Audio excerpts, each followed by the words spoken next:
국내 코로나19 신규 확진자가 494명을 기록하면서 500명에 육박했습니다. 정부는 4차 유행을 막기 위해 현행 거리두기와 5인 이상 금지 조치를 2주 더 연장하기로 했습니다. 다중이용시설의 출입도 대폭 강화됩니다. 이사 대책에 따른 2차 공공재개발과 도심사업 후보지가 다음 주에 발표됩니다. 정부는 LH 사태에도 불구하고 다행히 부동산 시장이 안정돼 가고 있다고 진단했습니다. 이재용 삼성전자 부회장의 프로포폴 투약 의혹 사건에 대한 검찰 수사심의위원회가 오늘 오후에 열립니다. 심의위원회는 검찰과 이 부회장 측의 의견서를 검토한 뒤 수사 계속이나 기소 여부에 대한 판단을 내립니다. 구미에서 숨진 3살 어린이와 행방불명된 어린이가 출생 직후 산부인과에서 바꿔치기 된 것으로 밝혀졌습니다. 경찰은 친모인 성모 씨가 체열 검사 직전 두 신생아를 바꿔치기 했다고 밝혔습니다. 북한의 탄도미사일 발사와 관련해 바이든 미국 대통령은 북한이 긴장을 고조시키면 상응하는 대응이 있을 것이라고 경고했습니다. 그러면서도 어떤 형태의 외교도 준비돼 있다고 강조했습니다.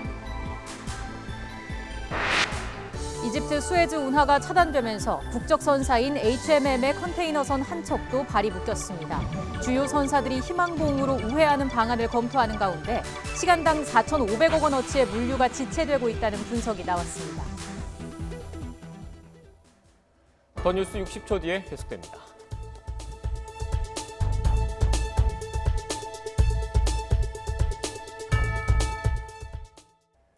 국내 코로나19 신규 확진자가 다시 500명에 육박했습니다. 오늘 0시 기준 494명으로 전날보다 64명이나 늘었습니다. 지난달 19일 561명 이후 35일 만에 가장 많은 환자가 추가로 확인됐습니다. 이렇다 보니 거리두기 조정의 핵심 지표는 좀처럼 나아지지 않고 있습니다. 실제로 최근 일주일 하루 평균 지역 발생 환자는 414명 남짓, 여전히 2.5단계 범위에 있습니다. 신규 확진자 수만 놓고 보면 현행 거리두기 단계보다 상황이 좋지 않습니다. 하지만 거리두기 단계를 바로 올리는 건 또 쉽지 않습니다. 자영업자의 경제적 어려움과 국민적 피로감 등을 고려해야 하기 때문입니다. 결국 정부는 오는 28일 끝나는 현행 거리두기 단계를 2주 더 연장하기로 했습니다. 이에 따라 다음 달 11일까지 수도권 2단계, 비수도권 1.5단계가 그대로 유지됩니다. 5인 이상 사적 모임 금지 조치도 마찬가지입니다. 정부는 다음 주부터 2주간 지금의 거리두기 단계와 5인 이상 모임 금지를 유지하겠습니다. 이와 함께 추가적인 방역 조치를 시행하여 3차 유행이 정체기를 벗어나 안정기에 들어서도록 총력을 다하겠습니다. 정부는 방역에 대한 사회적 긴장감이 풀어져서는 안 된다고 강조하고 있습니다. 특히 전국 곳곳에서 산발적 감염이 이어지는 상황에서 봄을 맞아 이동량이 느는 걸 경계하고 있습니다. 지금 불씨를 끄지 못하면 4차 유행의 길목에 접어들 수도 있는 만큼 철저한 방역수칙 준수가 필요합니다. 네, 이런 가운데 다음 달부터 75살 이상 어르신을 대상으로 화이자 백신 접종이 시작됩니다. 네, 예방접종센터에서는 준비가 한창입니다. 현장에 나가 있는 취재기자 연결하겠습니다. 정현우 기자. 네, 서울 은평구 문화예술센터에 나와 있습니다. 네, 그곳에서 화이자 백신 접종 준비는 어떻게 되고 있습니까? 네, 다음 달부터 75살 이상 어르신들이 화이자 백신을 접종받게 되는 예방접종센터에 나와 있는데요. 보시다시피 의료진이 문진을 하는 문진실과 그리고 실제 접종이 이루어지는 주사 접종실 등이 모두 마련되어 있는 상황입니다. 저기 안쪽에는 백신이 저장이 될 영하 75도 미만까지 내려가는 초저온 냉장고가 준비되어 있지만 실제로 지금 이렇게 백신이 여기까지 이송되진 않은 상황입니다. 은평구는 백신 이송이 완료되고 어르신들에 대한 접종 계획이 순서가 잡히면은 4월 초순부터 이곳에서 실제 접종을 진행할 계획이라고 설명했습니다. 이곳 예방접종시설에선 아침 8시부터 오후 5시까지 하루에 어르신 600명에게 백신 주사를 맞게 할 계획입니다. 오늘 오전엔 접종 모의 훈련도 진행되는데요. 우선 초저온 냉장고에서 모의 백신을 꺼내서 식염수를 넣고 나누는 작업부터 시작해서 주사를 맞고 15분에서 30분 동안 상태 이상이 있는지 기다리는 것까지 실제 접종처럼 진행됐습니다. 다음 달부터 이렇게 화이자 백신을 맞게 되는 75세 이상 어르신에는 노인시설에 입소해 계신 분들도 포함이 되어 있는데요. 은평구는 어제까지 각 동에서 어르신들의 접종 동의서를 받았고 지금은 접종 명단을 추리고 있습니다.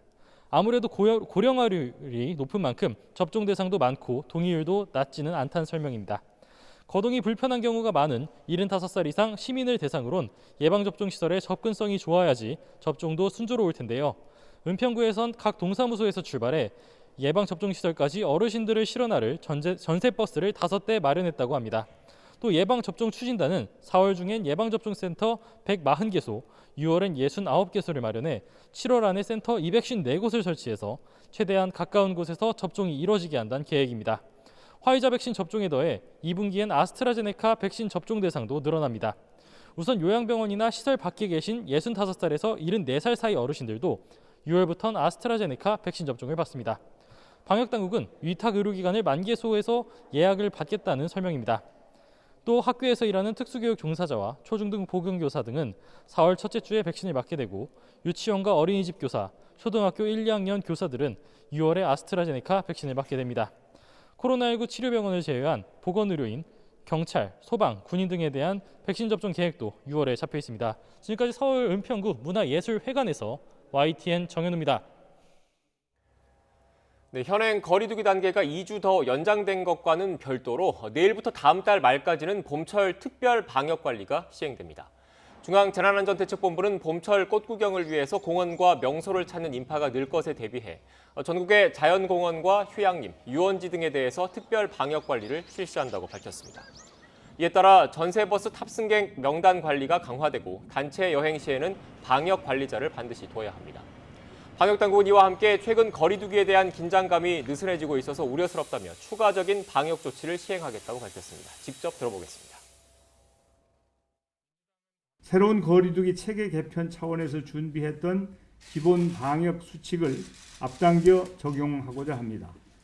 다중 이용 시설의 출입자 관리를 한층 강화하고 증상이 있다면 이용을 제한하겠습니다. 현장에 철저한 기본 방역 수칙 이행을 위해 일주일의 준비 기간을 두겠습니다.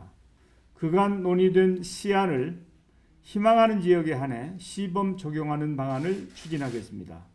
그 결과를 면밀히 평가한 후 거리두기 체계 개편 시기를 다시 검토하겠습니다. 인도가 코백스에 납품하기로 한 아스트라제네카 백신 공급이 늦어질 것 같다고 DPA 통신이 보도했습니다. 코백스를 주도하는 기구 중 한 곳인 세계 백신 면역 연합 대변인은 인도의 세룸 인스티튜트가 생산한 백신의 추가 수출 허가가 지연됐으며 가능한 한 빨리 백신을 전달받을 수 있도록 인도 정부와 협의 중이라고 덧붙였습니다. 코백스는 이달부터 5월까지 모두 2억 3,700만 회분의 백신을 배포할 계획인데 이 가운데 인도 세룸 인스티튜트의 생산량이 1억 회분 이상을 차지하고 있습니다. 남미의 코로나19 확산세가 심상치 않습니다. 브라질 변이 바이러스가 무서운 속도로 확산하면서 브라질과 인근 국가들이 코로나 사태 이후 최악의 상황을 맞고 있습니다. 보도에 김형근 기자입니다. 브라질은 코로나 사태 후 처음으로 하루 신규 확진자가 10만 명을 넘어섰습니다. 미국보다 거의 2배 정도 많습니다. 브라질과 국경을 맞댄 나라들도 심상치 않습니다. 페루 역시 신규 확진자가 12,000명을 넘어서며 역대 최고치를 기록했습니다. 환자가 급증하면서 의료용 산소가 부족해 비상이 걸렸습니다. Tenemos una crisis de oxígeno, que es algo muy lamentable que las personas estén muriendo por falta de oxígeno, mueren en su casa, mueren en los hospitales. 파라과이도 신규 확진자 최다 기록을 갈아치웠습니다. 병상은 이미 포화 상태에 도달했습니다. 우루과이도 최근 신규 확진자가 처음으로 2,000명을 웃돌았습니다. 베네수엘라도 지난해 9월 이후 처음으로 1,000명대 확진자가 나왔습니다. 브라질과 국경을 맞대지 않은 칠레도 최근 역대 최고치를 경신했습니다.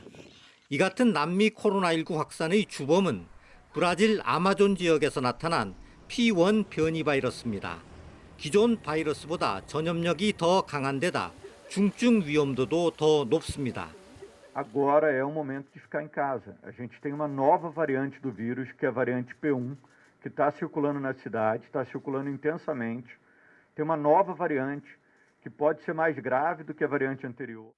남미 국가들은 변이 바이러스 확산을 차단하기 위해 안간힘을 쓰고 있습니다. 칠레는 수도 산티아고 전역을 봉쇄하기로 했습니다. 페루와 파라과이도 부활절 연휴를 앞두고 전국적인 봉쇄에 들어갈 예정입니다. 세계보건기구 WHO는 남미의 폭발적인 확산세가 전 세계를 위협할 가능성이 크다고 경고했습니다. YTN 김영근입니다. 국제통화기금 IMF가 올해 우리나라 경제 성장률 전망치를 2달 만에 0.5%포인트 상향 조정했습니다. IMF는 경기 회복 신호가 확실해질 때까지 확장적 거시정책 기조를 유지할 것을 권고했습니다. 오인석 기자의 보도입니다. 재정통화당국과 연례 협의를 마친 IMF가 올해 우리 경제 성장 전망을 대폭 상향 조정했습니다. 지난 1월 3.1% 성장 전망치를 불과 2달 만에 0.5%포인트 높여 3.6% 성장할 것으로 예측했습니다. 이는 정부 전망치 3.2%를 비롯해 한국은행과 OECD, KDI 전망치보다 높은 수준입니다. IMF는 주요국 경기 회복에 따른 수출과 투자 증가세, 여기에 15조 원의 추가 경정 예산안 등을 반영했다고 밝혔습니다. 반면에 서비스 분야와 소비는 미흡하고 고용 분야는 여전히 코로나 이전보다 상당히 낮은 수준이라고 지적했습니다. IMF는 경기 회복 신호가 확실해질 때까지 확장적 거시정책 기조를 유지할 것을 권고했습니다. 추가 재정 확대를 통해 피해 계층에 대한 선별 지원이 필요하다고 조언했습니다. 통화 정책과 관련해서는 보다 완화적인 통화 정책은 향후 경제 회복을 견고히 하고 물가 안정 목표에 더욱 가깝게 운영하는 데 기여할 것이라고 진단했습니다. 가계부채 증가세가 지속될 경우에는 규제를 강화할 필요가 있다고 권고했습니다. 기획재정부는 IMF의 평가는 우리 경제가 코로나 위기에서 가장 강하게 빨리 회복하는 선도그룹 국가 중 하나라는 것을 의미한다고 강조했습니다. 민생 경제가 어렵고 고용 충격도 크지만 우리 모두 이러한 경제 전망, 지표 개선이 주는 흐름세에 보다 자신감을 갖고 지금의 위기를 이겨내고 다시 일어서고 회복 경로를 따라 달려나가야 할 것입니다. 정부는 4차 재난지원금을 신속히 집행하고 신성장 동력 확보와 포용성 제고 등 한국판 뉴딜 추진을 더욱 가속화하겠다고 밝혔습니다. YTN 오인성입니다. 김학의 전 법무부 차관의 성접대 의혹에 대한 대검찰청 과거사 진상조사단 조사 과정에서 위법이 있었는지를 수사해온 검찰. 지난 이틀 동안 대검찰청과 서울중앙지검을 동시에 압수수색한 것으로 확인됐습니다. 진상조사단 조사 당시 전후 사정을 전반적으로 살피는 동시에 윗선을 겨냥한 수사에도 본격적으로 착수한 모습입니다. 취재기자 연결해서 알아보겠습니다. 강희경 기자. 네, 서울중앙지검입니다. 네, 대검찰청과 서울중앙지검을 동시에 압수수색하는 것 자체가 상당히 이례적인데 검찰이 어제와 그제 이틀 동안 압수수색을 진행했다고요? 네, 서울중앙지방검찰청 형사 1부는 어제와 그제 이틀에 걸쳐 대검찰청과 서울중앙지방검찰청을 연이틀 동시에 압수수색했습니다. 서울중앙지검은 김학의 전 법무부 차관 성접대 의혹에 대한 대검찰청의 과거사 진상조사단 조사 과정에서 위법한 부분이 있었는지를 집중적으로 수사하고 있는데요. 앞서 윤갑근 전 대구고검장 등이 김 전 차관 의혹의 핵심 인물인 윤중천 씨와의 유착 의혹이 제기되자 진상조사단 관계자와 언론사 기자 등을 고소하면서 수사가 시작됐습니다. 검찰은 먼저 대검찰청 포렌식센터를 압수수색해 당시 진상조사단 관련 자료를 확보했습니다. 과거사 진상조사단 내부에서 김 전 차관 사건이 다른 팀으로 재배당된 절차와 조사 결과 수사 의뢰가 이루어진 과정, 이후 관련 내용이 언론에 보도되기까지 전반적인 과정을 다시 들여다보기 위해 압수수색을 진행한 것으로 전해졌습니다. 서울중앙지검에 대한 압수수색은 버닝썬 사건과 관련이 있습니다. 앞서 지난 2019년 초 버닝썬 사태와 관련해 경찰 유착 의혹이 불거지자 당시 경찰총장으로 불린 윤규근 총경과 이광철 청와대 민정비서관이 김 전 차관 사건을 부각하려 한 단서가 포착된 건데요. 검찰은 관련 자료를 확보하기 위해 윤 총경이 버닝썬 사건으로 조사받았을 당시의 수사 기록과 윤 총경의 통신 내역, 휴대전화 포렌식 자료 등을 압수수색한 것으로 전해졌습니다. 특히 검찰은 이번 의혹의 핵심 인물인 당시 진상조사단 소속 이규원 검사가 면담 보고서를 언론 등에 유출하는 과정에 이 비서관 등 윗선이 개입한 것으로 의심하고 있습니다. 압수물 분석 결과에 따라 윗선에 대한 소환 조사도 이루어질 가능성이 큽니다. 이와 별도로 검찰이 고위공직자 범죄수사처에 보낸 이규원 검사의 일부 혐의에 대해서는 아직 공수처가 직접 수사할지 다시 검찰로 돌려보낼지 결론이 나오지 않은 상황입니다. 검찰은 일단 압수물을 분석하는 동시에 다음 주까지 주요 참고인들을 연일 줄소환한 뒤 핵심 관계자들에 대한 구속영장 청구 여부와 시기를 결정할 방침입니다. 지금까지 사회부에서 YTN 강희경입니다. 4.7 재보궐선거 공식 선거운동 둘째 날을 맞아서 후보들은 표심 잡기에 분주합니다. 민주당 박영선 서울시장 후보는 청년층 공략에 주력하고 국민의힘 오세훈 후보는 지지세가 약한 지역을 위주로 훑으며 한 표를 호소하고 있습니다. 국회 취재기자 연결합니다. 김승환 기자. 네, 국회입니다. 네, 서울시장 후보들 오늘 주로 어디에서 유세 활동을 하고 있습니까? 네, 먼저 박영선 후보의 오늘 동선을 보면 청년층에게 사실상 올인을 했다 이렇게 볼 수가 있겠는데요. 오후 경실련을 찾아서 부동산 투기 근절과 관련된 정책 협약식 외에는 모두 신촌과 이대, 홍대거리, 연남동 등 젊은 층이 자주 찾는 지역을 찾아서 지지를 당부하고 있습니다. 박 후보는 청년들의 주거 문제를 해결하기 위해서 월세 20만 원을 지원하는 정책을 크게 확대하겠다고 약속하면서 청년 표심 얻기에 안간힘을 쓰고 있습니다. 이와 함께 집값 폭등으로 불만이 커진 상황에서 중산층의 세금 부담을 줄여주겠다는 공약을 내놨는데요. 박 후보의 발언 직접 들어보시죠. 공시지가 9억 원 이하의 주택에 대해서 공시지가 인상률이 10% 수준을 넘지 않도록 조정제도를 마련하는 방안을 민주당에 강력하게 건의하고 이것을 추진해 줄 것을 건의드립니다, 여러분. 민주당은 다만 오늘이 서해수호의 날인 만큼 희생장병들을 추모하는 분위기를 고려해서 조용한 유세를 펼치겠다고 밝혔습니다. 이번엔 오세훈 후보 상황도 알아보죠. 오 후보는 어젠 강북 지역을 돌아다녔는데 오늘은 한강 이남 지역을 둘러보고 있다면서요. 네, 오세훈 후보는 오늘은 W자 동선으로 이동하면서 유세 활동을 펼치고 있습니다. 오 후보가 도는 지역들을 보시면 박영선 후보가 의원 당시 지역구였던 구로를 비롯해서 대부분 민주당 지지세가 강한 지역입니다. 현역 국민의힘 의원들이 있는 송파와 용산 지역에선 주로 전통시장을 중심으로 유세를 펼치면서 한 표를 호소할 예정입니다. 오 후보는 유세 현장에서 집값이 폭등한 것은 주택 공급이 부족해서라면서 재건축, 재개발 규제 완화를 다시 강조했는데요. 함께 들어보시죠. 서울에는 이런 동네들이 많습니다. 수백 군데 있어요, 이런 데가. 그런 데를 전부 계획을 세워서 재건축, 재개발을 하는 수밖에 없는 거예요. 민간 주도의 재건축, 재개발 사업을 그냥 조합들이 할 수 있도록만 하면 됩니다. 네, 이어서 부산시장 선거 상황도 살펴보겠습니다. 상대 측에 대한 공격전이 점점 심화하고 있는 모습이라고요. 네, 더불어민주당 지도부는 중앙선대위 회의를 부산 김영춘 후보 사무실에서 열면서 김 후보에게 힘을 실어줬습니다. 김태년 당대표 직무대행은 오늘 회의에서 박형준 후보가 1일 1의혹이라는 흑역사를 쓰고 있다면서 박 후보가 부산 발전에 짐만 될 것이라면서 맹비난했습니다. 국민의힘 박형준 후보 측도 김 후보 관련 부동산 의혹을 제기하며 맞불을 놓았는데요. 오늘 김영춘 후보 형이 땅을 특혜 매매했다는 의혹과 관련해 본인 형의 땅을 측근 구청장이 사기한 것은 공직자로서 이해충돌 소지가 있다고 비판했는데 김 후보 측은 허위 사실을 유포했다며 법적 대응에 나서겠다는 입장입니다.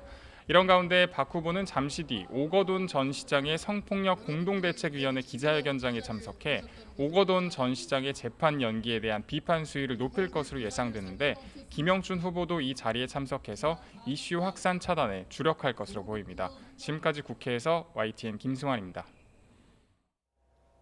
경찰청이 전 청장의 부동산 투기 의혹과 관련해서 행복청 등 4곳에 대해서 직접 압수수색에 나섰습니다. LH로 시작된 투기 수사, 공직자 윗선으로까지 향하는 모습입니다. 경찰은 국회의원에 대한 수사에도 속도를 내고 있습니다. 양향자 더불어민주당 의원에 대해서도 혐의점이 있는지 들여다보고 있는 것으로 확인됐습니다. 자세한 내용 취재기자 연결해서 알아보겠습니다. 김다연 기자. 네, 사회부입니다. 네, 사실상 고위공직자에 대한 첫 강제 수사로 볼 수 있는 거죠? 네, 그렇습니다. 특수본이 들어서고 경찰청이 직접 압수수색에 나선 건 처음입니다. 경찰청 중대범죄수사과는 오늘 오전 10시부터 행정중심복합도시건설청 등 4곳을 압수수색하고 있다고 밝혔습니다. 구체적으로는 행복청과 LH 세종특별본부, 세종시청 그리고 당사자의 거주지입니다. 그제 특수본은 수사 중인 공무원 85명 가운데 전 행복청장 등 전현직 고위공직자 2명이 포함됐다고 밝혔는데요. 행복청장은 세종시 신도시 건설을 책임지는 최고 자리로 차관급에 해당합니다. 지난 2017년 4월 말 전 행복청장 A씨는 재임 시절 세종시 연기면 누랑리에 아내 명의로 2필지를 사들였습니다. 그런데 토지 공시지가가 거래 후 3년 뒤 40% 넘게 올라 개발 정보를 미리 알고 있었던 것 아니냐는 의혹이 제기됐습니다. 또 퇴임 넉 달 뒤 국가산단 후보지 부근의 또 다른 땅과 건물을 가족 공동 명의로 매입한 사실도 확인됐습니다. 각 지방청도 강제 수사에 속도를 내고 있습니다. 인천경찰청도 오늘 인천 계양 신도시와 부천 대장지구 내 투기 의혹과 관련해 공인중개사 사무실과 피의자의 자택 등 5곳에 대해 압수수색 영장을 집행했습니다. 경찰은 LH나 공공기관과 연관이 있는 인물인지 확인하기 위한 차원이라며 지금까지 투기가 의심되는 필지는 10개라고 설명했습니다. 네, 김다현 기자, 국회의원 관련 수사도 살펴보죠. 경찰이 더불어민주당 양향자 의원의 투기 의혹과 관련해서 사실관계를 확인하고 있다면서요? 네, 그렇습니다. 정부합동특별수사본부 관계자는 오늘 기자간담회에서 양 의원이 과거 부동산 투기를 했다는 의혹에 대해 내사에 들어갔다고 밝혔습니다. 다만 검찰에서 사건이 넘어와 경기 남부경찰청에 배당된 상태라며 아직 양 의원이 피의자 신분은 아니라고 설명했습니다. 양 의원은 지난 2015년 10월 경기도 화성시 신주택지 개발지구와 인접한 그린벨트 지역 냉지를 5억 원에 사들여 투기 의혹을 받고 있습니다. 이에 대해 양 의원은 전혀 불법적인 매입이 아니었다며 수사 대상에 오를 이유도 없다는 입장인 것으로 전해졌습니다. 부패방지법 위반 혐의 등으로 서영석 더불어민주당 의원을 고발한 시민단체 대표는 오늘 남부청에 출석해 조사를 받기도 했습니다. 현재까지 의혹이 불거진 국회의원은 10여 명인데요. 양 의원과 별개로 구체적인 투기 정황이 포착돼 내수사 대상에 오른 의원은 3명입니다. 자, 대대적인 부동산 비리 수사는 LH 투기 의혹에서 시작이 되지 않았습니까? 관련해서 소환 조사는 계속 진행이 되는 거죠? 네, 경기 남부경찰청은 지난 19일 강모 씨 등을 불러 첫 소환 조사를 시작했는데요. 오늘도 현직 직원 1명을 불러 조사를 이어가고 있습니다. 오늘 오전 9시 40분쯤 출석한 B 씨는 지난 2019년 6월 다른 직원 3명과 함께 경기도 시흥 과림동 땅을 사들여 공동 투기 의혹을 받고 있습니다. 앞서 특수본은 LH 직원 31명에 대해 수사하고 있다고 밝혔는데 구체적인 혐의가 적용된 건 전현직 직원 15명입니다. 소환 조사 일주일째 피의자 15명 가운데 10명이 출석했습니다. 남부청은 오늘 투기 의혹이 불거진 광명시청 공무원의 가족도 불러 조사했습니다. 앞서 지난 15일 압수수색에서 확보한 자료 등을 토대로 토지 거래 경위를 살펴보고 있는 것으로 알려졌습니다. 경찰은 내부 정보를 이용한 게 확인되면 원칙적으로 구속 수사하겠다고 밝힌 만큼 주요 피의자들에 대한 구속 여부도 조만간 가려질 걸로 보입니다. 지금까지 사회부에서 YTN 김다현입니다. LH 직원들이 세종과 경남 진주에서 이전 기관 특별 공급으로 아파트 140채를 중복으로 분양받아서 많게는 수억 원의 시세 차익을 거둔 것으로 나타났습니다. 국회 국토교통위 국민의힘 송원석 의원이 국토부에서 받은 자료를 보면 LH 직원 70명은 LH 본사가 있는 진주와 지사가 있는 세종에서 중복으로 아파트를 특별 공급받아 평균 1억 원을 시세 차익으로 남겼습니다. 네, 문재인 대통령이 부동산 부패 청산을 위한 긴급 반부패 협의회를 소집했습니다.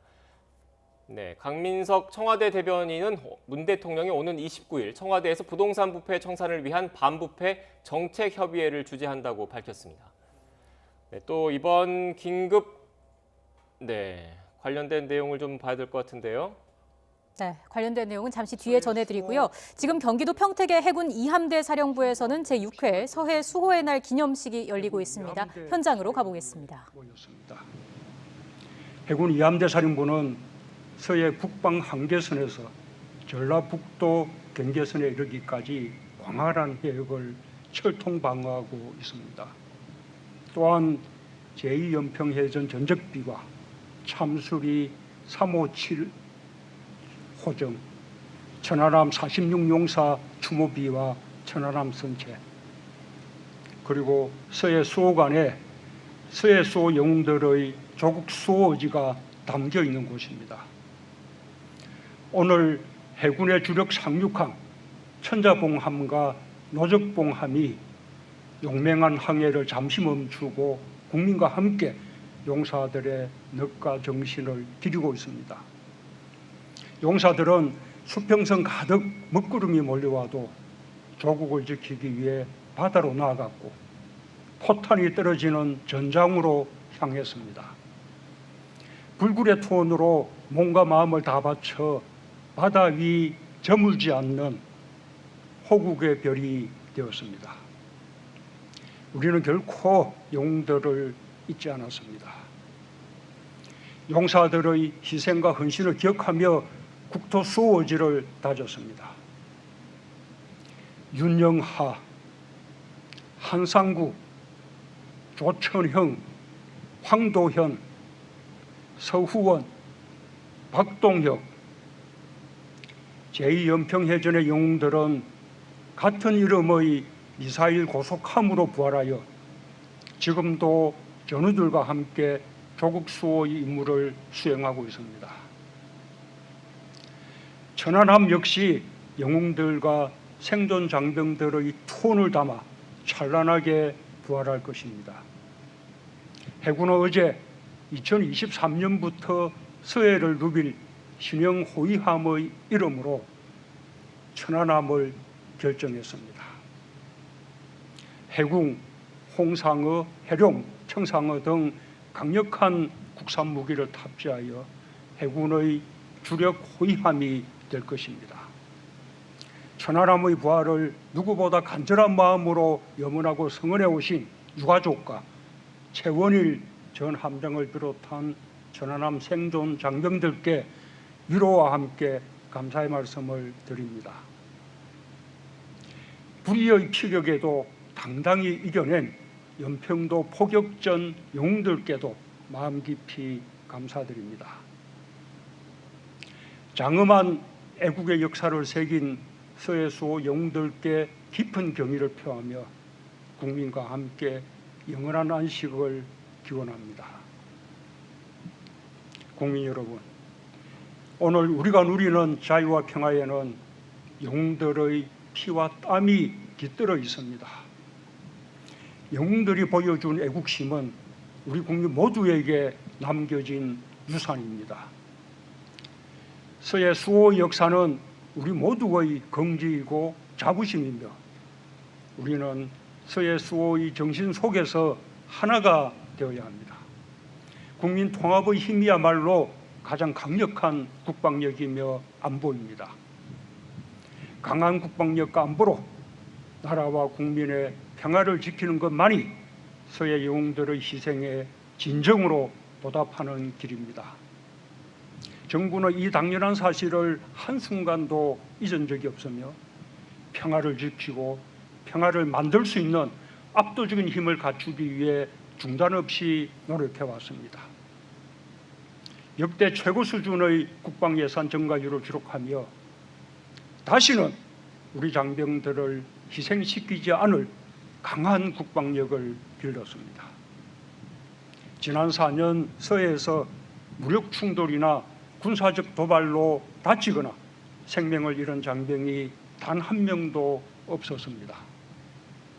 우리 군은 북방 한계선을 지키며 최북단 병영도에서 연평도까지 한치도 흐트러짐 없는 군사 대비 태세로 강한 힘이 평화를 만든다는 것을 증명했습니다. 지금 이 순간에도 우리의 바다를 빈틈없이 지키는 서해 영웅들의 후예 해군 이함대 장병들을 치하하고 격려합니다. 군의 보람은 이기는 데에만 있지 않습니다. 대결의 바다에서 평화의 바다로 바뀐 서해에서 우리 어민들은 더 넓어진 어장, 더 길어진 조업 시간과 안전을 보장받으며 생업을 이어가고 있습니다. 정부는 싸우면 반드시 이기고 싸우지 않고도 이기는 필승의 해군력으로 평화의 한반도를 지키고 만들어 나갈 것입니다. 2033년 무렵 모습을 드러낼 3만 톤급 경항공모함은 세계 최고 수준의 우리 조선기술로 건조될 것입니다.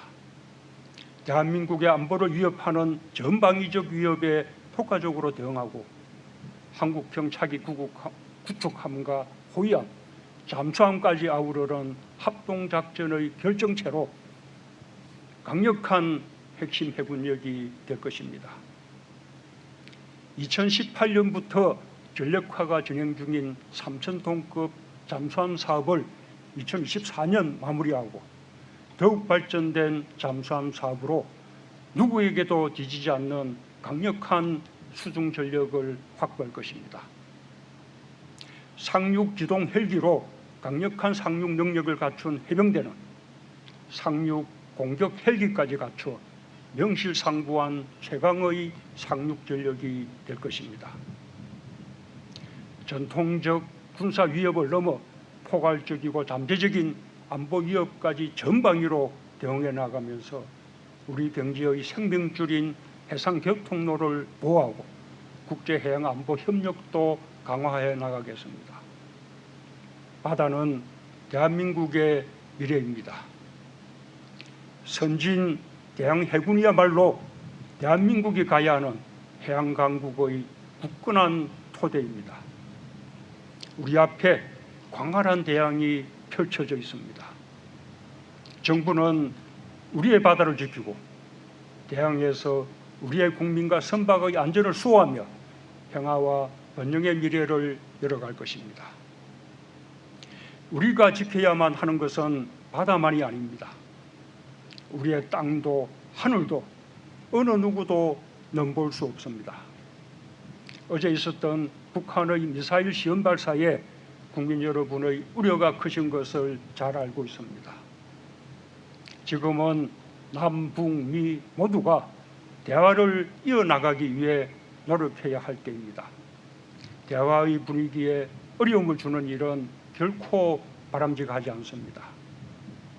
우리는 한반도 비핵화의 원칙을 준수하면서도 우리 자신을 방어하기에 충분한 세계 최고 수준의 미사일 능력을 보유하고 있습니다.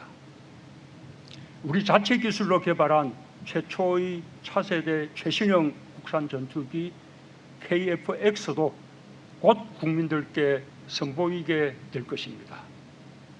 어느 때보다 강한 국방력과 굳건한 한미동맹으로 어떤 도발도 물리칠 수 있는 확고한 안보 대비 태세를 갖추고 있다는 것을 국민들께 자신 있게 말씀드립니다.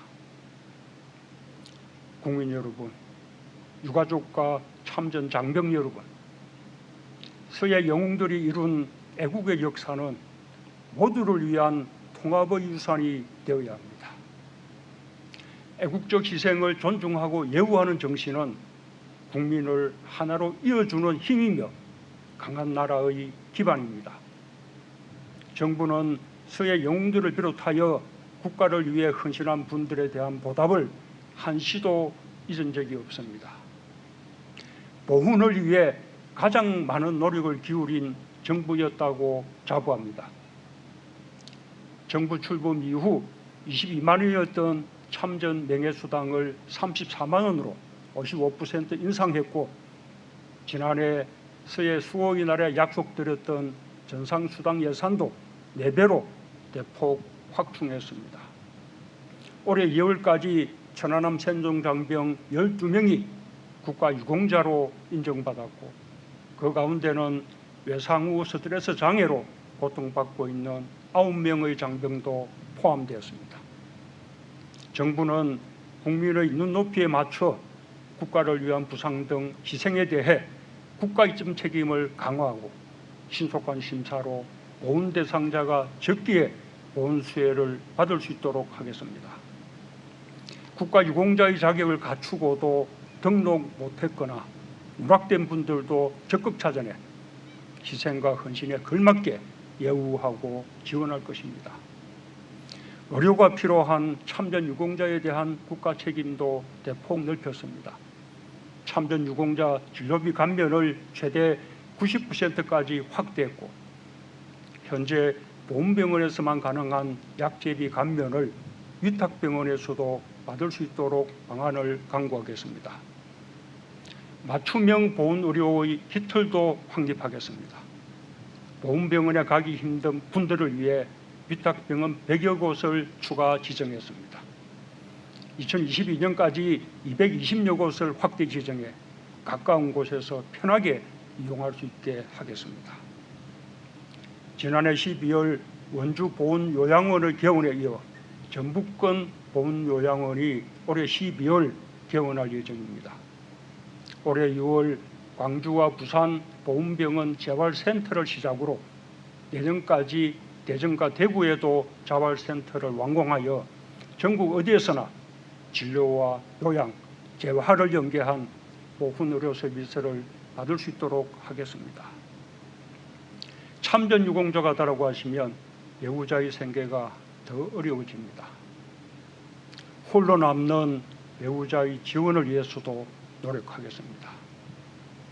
정부는 따뜻한 보훈, 든든한 보훈으로 일상에서 애국을 기억하고 예우하고 지원하는 일이 대한민국의 자랑스러운 문화가 될 수 있도록 최선을 다할 것입니다. 존경하는 국민 여러분, 유가족과 참전 장병 여러분, 이제 천자봉함과 노적봉함은 다시 서해 수호 영웅들의 투혼과 기계를 안고 평화의 바다를 지키기 위해 파도를 헤쳐나갈 것입니다. 우리는 오늘 서해 수호 영웅들을 기리며 내 나라, 내 조국을 더욱 사랑하게 되었습니다. 우리는 영웅들의 삶과 죽음, 평범한 이들이 나라와 국민을 위해 모든 것을 바쳤던 이야기를 영원히 기억할 것입니다. 감사합니다.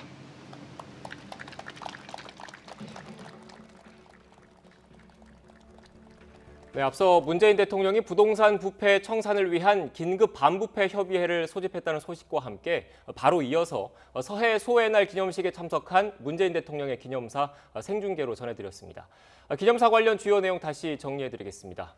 문재인 대통령은 서해 수호 영웅들을 추모하고 숭고한 애국심을 되새기면서 필승의 해군력으로 평화의 한반도를 지키고 만들어 나갈 것이라고 강조했습니다. 어제 있었던 북한의 미사일 시험 발사에 대한 언급도 있었죠. 네, 국민 여러분의 우려가 큰 것을 잘 알고 있다면서 지금은 남북미 모두가 대화를 이어나가기 위해 노력해야 할 때라고 말했습니다. 네, 이런 가운데 북한, 어제 발사한 발사체는 신형 전술 유도탄이었다고 공식 확인했죠. 네, 그렇습니다. 하지만 김정은 위원장은 시험 발사를 참관하지 않고 국가 공로자들에게 선물할 주택 부지를 둘러보는 등 민생 행보에 주력했습니다. 이 소식 황혜경 기자가 보도합니다. 북한이 동해상에서 발사한 발사체는 신형 전술유도탄이라고 공식 확인했습니다. 국방과학원이 새로 개발한 신형 전술유도탄 2기가 동해상 600km 수역에 있는 목표물을 정확히 타격했다면서 대단히 성공적이라고 평가했습니다.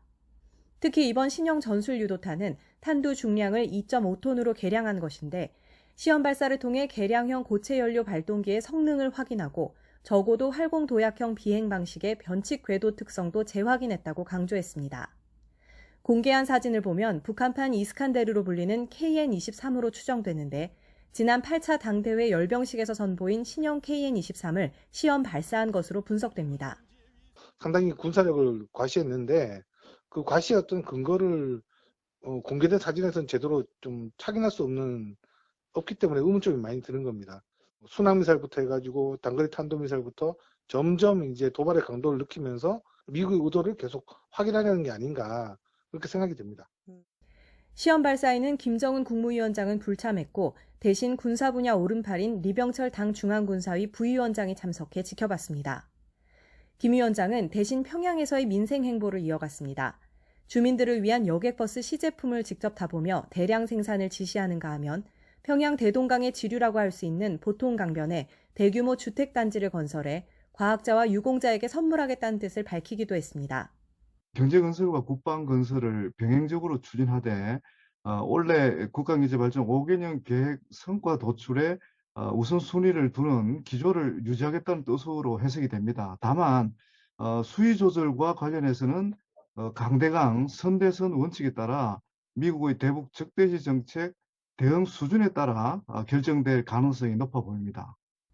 북한의 탄도미사일 발사 확인에도 불구하고 정부는 유관국과 긴밀히 협의하겠다는 기존 입장 외에 추가적인 언급은 하지 않았습니다. 북한의 도발 수위가 점점 강화될 수 있다는 우려가 조심스럽게 제기되는 가운데 미국의 새 대북 정책 발표를 앞두고 한반도 긴장 고조를 막으려는 정부 고심도 깊어질 전망입니다. YTN 황혜경입니다.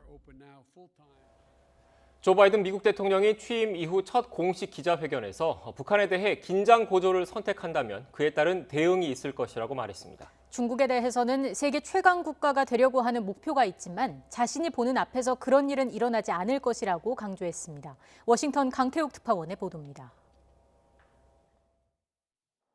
최근 북한의 탄도 미사일 시험 발사에 대해 바이든 대통령이 언급을 내놨습니다. 유엔 결의안 위반이라고 밝혔습니다.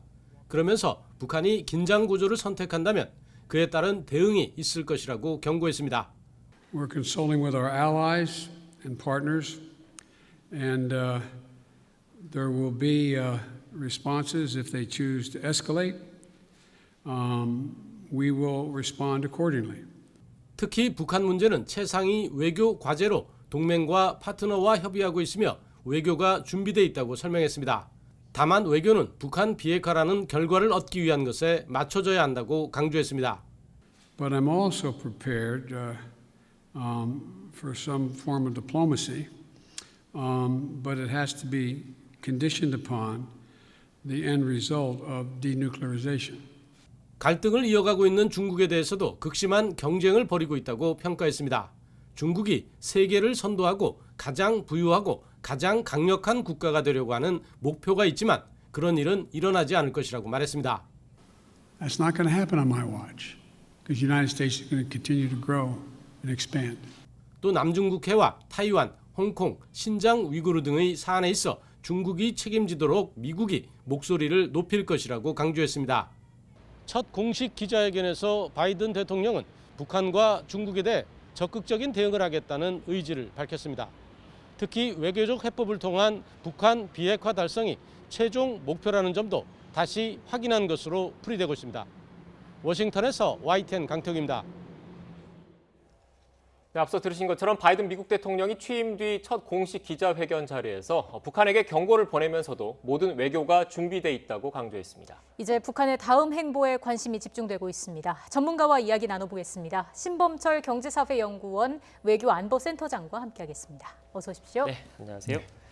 센터장님, 일단 오늘 북한이 공식 확인한 내용이 새 뉴스여서 이것부터 좀 확인을 해보겠습니다. 북한에서도 일단 그 신형 유도탄을 발사한 거를 확인을 했고 다만 사거리를 600km라고 얘기를 했습니다. 근데 어제 우리 군 당국이 추정한 거는 450km 정도였거든요. 이렇게 차이가 난 이유가 뭡니까?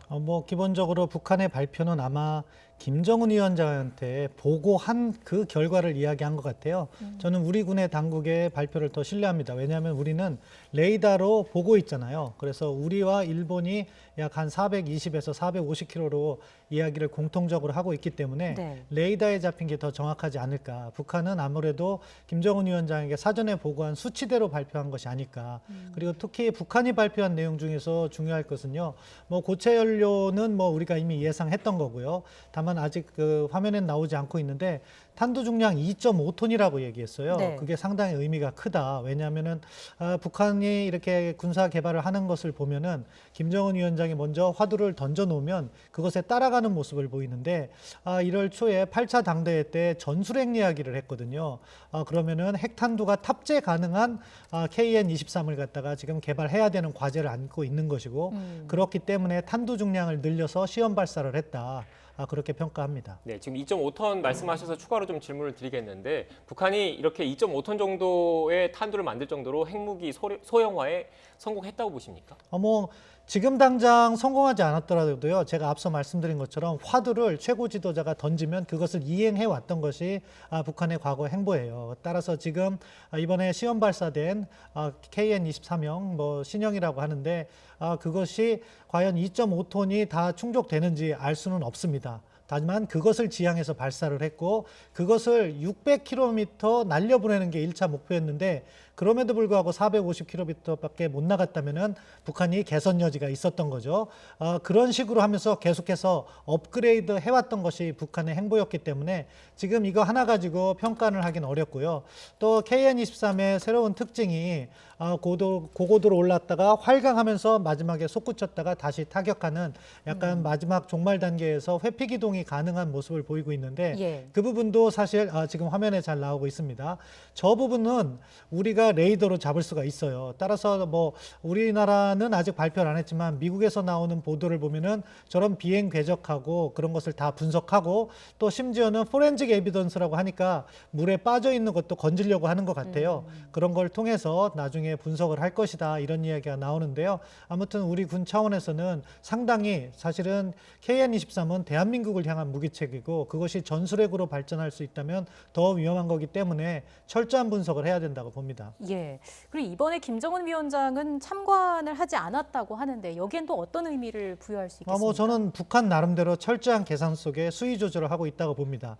이 도발의 양상을 보세요. 처음에는 유엔 제재와 직결되지 않는 순항 미사일을 네. 발사했죠. 그리고 이번에는 유엔 제재를 위반한 건데 미국이 크게 관심을 두지 않았던 단거리 미사일을 발사한 거예요. 그래서 상황에 따라서 뭐 이제 내일 유엔 대북제재위원회가 열리잖아요. 그 전후로 해서 한 번 더 하거나 또는 다음 주말에 있을 한미일 안보실장회의 그때를 전후해서 유사한 도발을 하면서 긴장을 끌어올릴 수 있고 이러한 것들이 결국은 미국에게 우리가 최종 단계에서는 대륙간 탄도미사일 발사 실험을 할 수 있고 그러면은 미국 국내 정치적으로 문제가 될 수 있다. 네. 왜냐? 트럼프 대통령이 가만히 있겠습니까?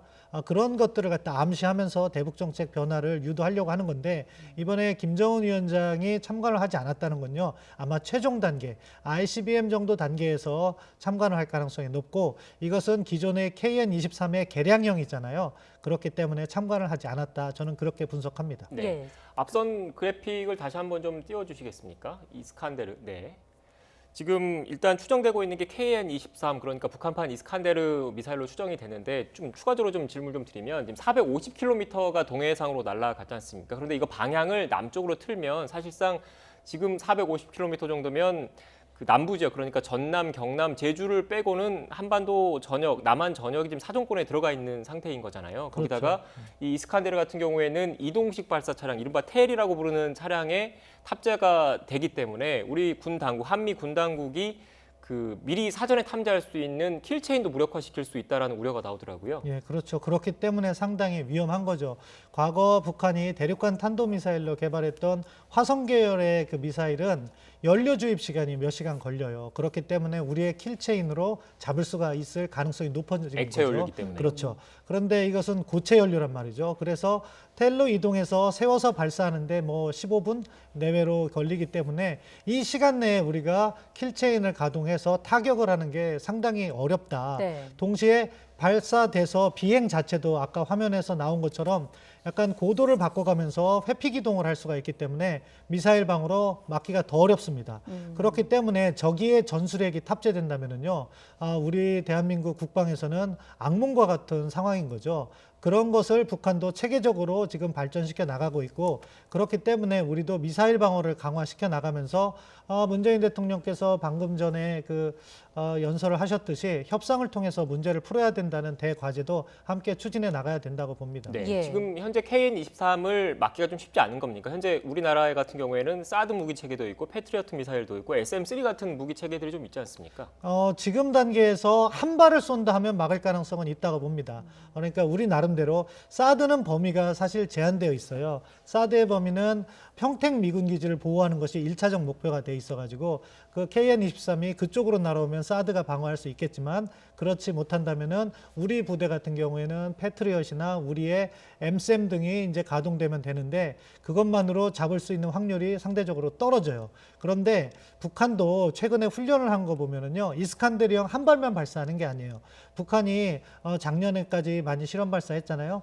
600mm 초대형 방사포를 함께 발사하면은요, 이게 날라오는 궤적이 비슷하거든요. 그거를 갖다가 동시다발적으로 막을 수 있는 미사일 방어 시스템이 없기 때문에 사실은 현재로서 북한이 전술적 기동만 잘한다면 이스칸데르형을 발사했을 때 우리 미사일 방어로서 막을 수 있는 확률은 상당히 떨어진다. 그런 측면에서 우리의 억제력을 강화해야 되고, 다른 한편으로는 다른 나라와의 연대를 강화해서 북한이 도발로 못 가는 상황을 만들어야 되는 거고, 대화의 노력은 끊임없이 추구해야 된다고 봅니다.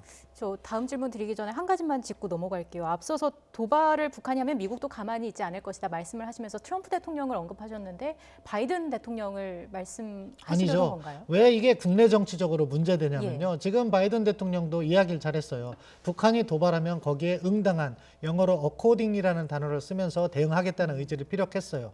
그런데 북한이 ICBM을 쏘게 되면은요, 트럼프 대통령이 뭐라고 바이든 대통령을 비난하냐면 나는 2018년 후에 북한 김정은을 잘 관리해서 그 이후로 ICBM 발사나 핵실험을 하지 않았다.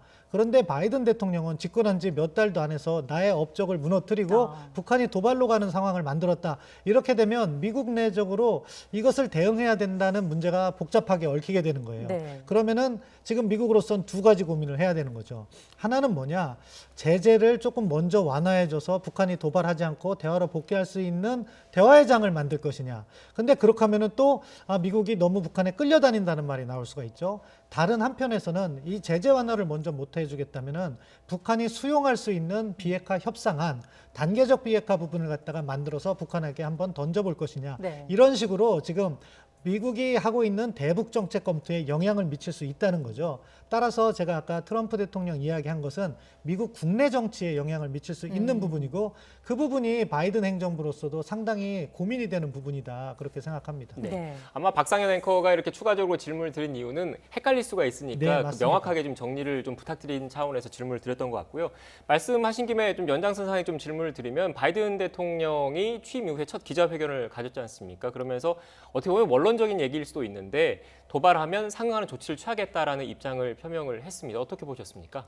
뭐 현재로서는 그 이상의 이야기를 할 게 없을 거예요. 대북 정책 검토 중이고 그것의 구체적인 대안을 말하기에는 아직 이른 측면이 있죠.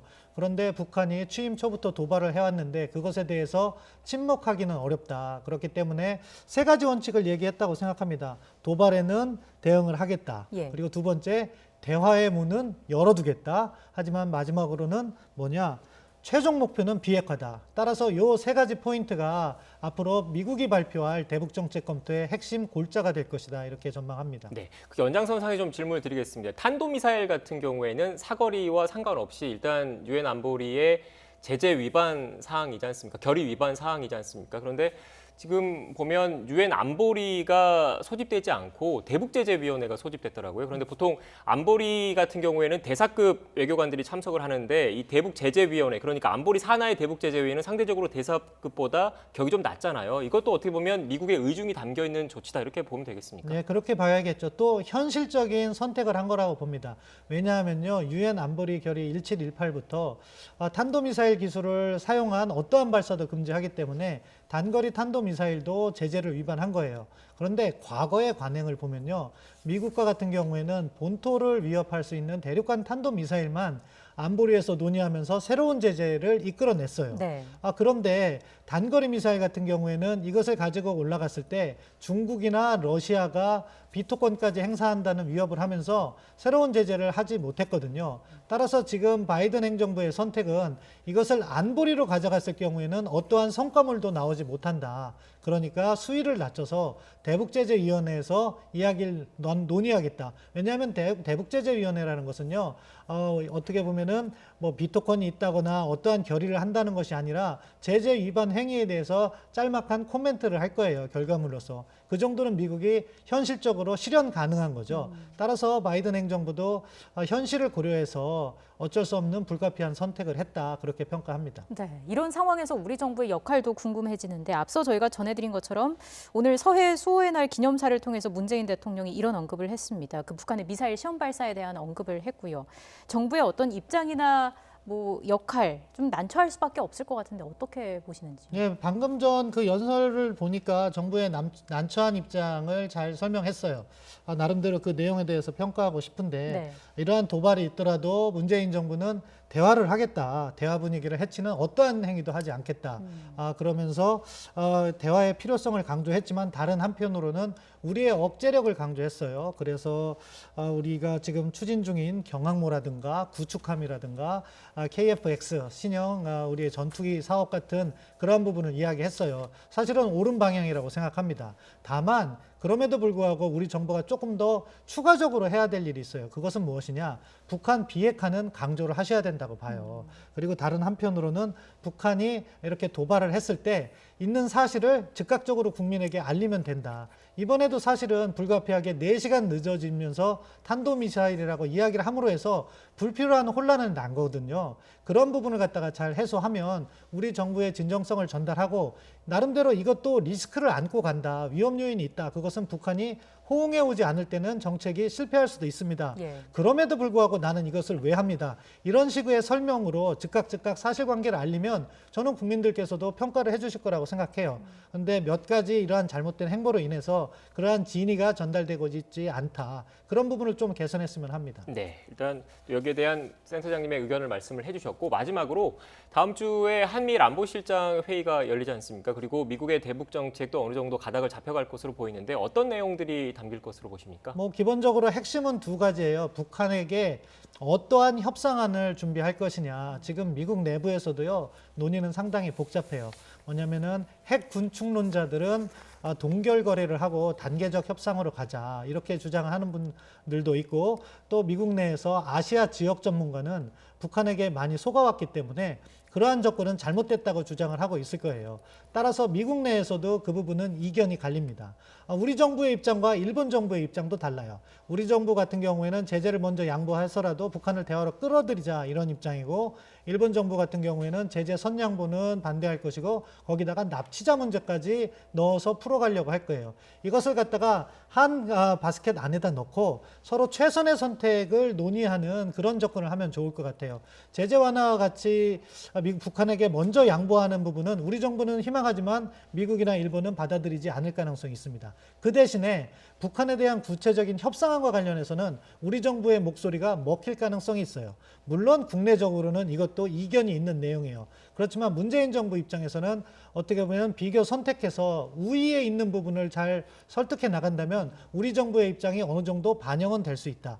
그런 식으로 무언가 만들어내는 합의를 한다면은 한미일이 공조를 통해서 북한에 대한 협상 방안을 만들고 제재는 어떻게 풀어가는가, 그런 공감대가 만들어진다면 상당히 의미 있는 안보실장 회의가 될 것이다, 그렇게 생각합니다. 네, 말씀하신 김에 추가로 마지막으로 하나만 더 여쭙겠습니다. 이렇게 한미일 간의 공조를 통해서 단일된 원칙이 통일된 안을 만들더라도 북한 비핵화와 관련해서 북한 입장에서는 자기네들은 이미 핵무기를 갖고 있기 때문에 비핵화가 아니라 핵 군축, 그러니까 핵무기를 줄여나가는 목적에 따라서 협상이 나가겠다, 이런 입장이지 않습니까? 근본적으로 좀 충돌이 있을 수밖에 없을 것 같은데요. 근본적으로 충돌이 있을 수밖에 없죠. 근데 그것은요, 한 번에 풀리는 문제가 아니에요. 우리가 지금 전쟁할 수는 없는 상황이잖아요.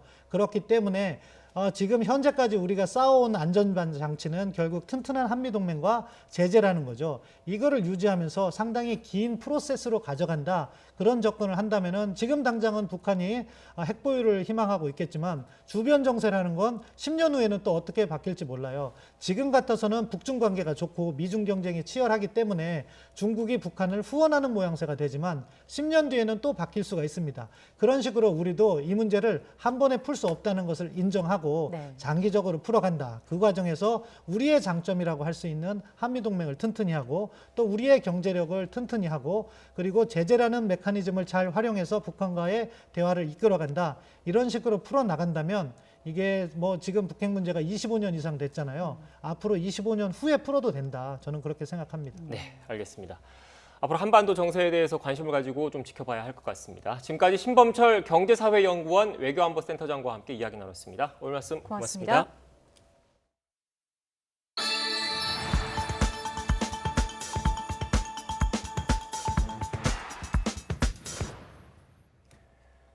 네, 따뜻한 날씨가 이어지면서 서울에서도 봄꽃이 활짝 폈습니다. 하지만 주말인 내일은 전국에 봄비가 내릴 전망입니다. 자세한 날씨 알아보겠습니다. 권혜인 캐스터. 네, 여의도 한강공원에 나와 있습니다. 네, 뒤로 매화가 예쁘게 폈네요. 네, 맞습니다. 봄 기운이 무르익어가면서 도심 속 공원에도 매화와 벚꽃이 활짝 피었습니다. 진분홍빛의 매화나무 옆에 서 있으니까 깊어가는 봄 기운이 저절로 느껴지고 있는데요. 매화뿐 아니라 서울에는 벚꽃도 관측일에 가장 빠르게 피어났습니다. 이제 막 피어나기 시작한 벚꽃은 앞으로 따사로운 봄햇볕 아래 아름다운 자태를 뽐낼 것으로 예상됩니다. 오늘 하늘빛은 흐리지만 낮 기온이 크게 올라서 포근합니다. 현재 서울 기온이 19도를 보이고 있고 한낮에는 21도까지 오르면서 올봄 들어서 가장 포근하겠습니다. 그래도 일교차는 10도 이상 크게 벌어지고 있으니까요. 퇴근길에는 옷차림에 신경 써주셔야겠습니다. 주말인 내일은 전국에 대기의 건조함과 미세먼지를 해소해줄 봄비가 내리겠습니다. 비는 토요일 오전 경기 북부와 남부를 시작으로 오후에는 서울을 비롯한 그 밖의 전국으로 확대하겠고요. 일요일 아침에는 대부분 그치겠습니다. 제주 산간 많은 곳에 150 이상, 제주와 남해안에 최고 80의 많은 비가 내리겠고요. 그 밖에 남부지방은 20에서 60mm, 중부지방에는 10에서 40mm가 오겠습니다. 특히 내일 밤부터 모레 새벽 사이 제주와 남해안에는 돌풍과 벼락을 동반한 강한 비가 집중될 것으로 보입니다. 피해 발생하지 않도록 미리 대비해 주셔야겠습니다. 현재 서울을 비롯한 수도권과 충남 지역에는 초미세먼지 주의보가 발효 중입니다. 내일 비가 내리기 전까지는 대기질이 무척 탁할 것으로 보이니까요. 퇴근길에는 KF80 이상 보건용 마스크를 착용하셔야겠습니다. 지금까지 여의도 한강공원에서 YTN 권혜인입니다.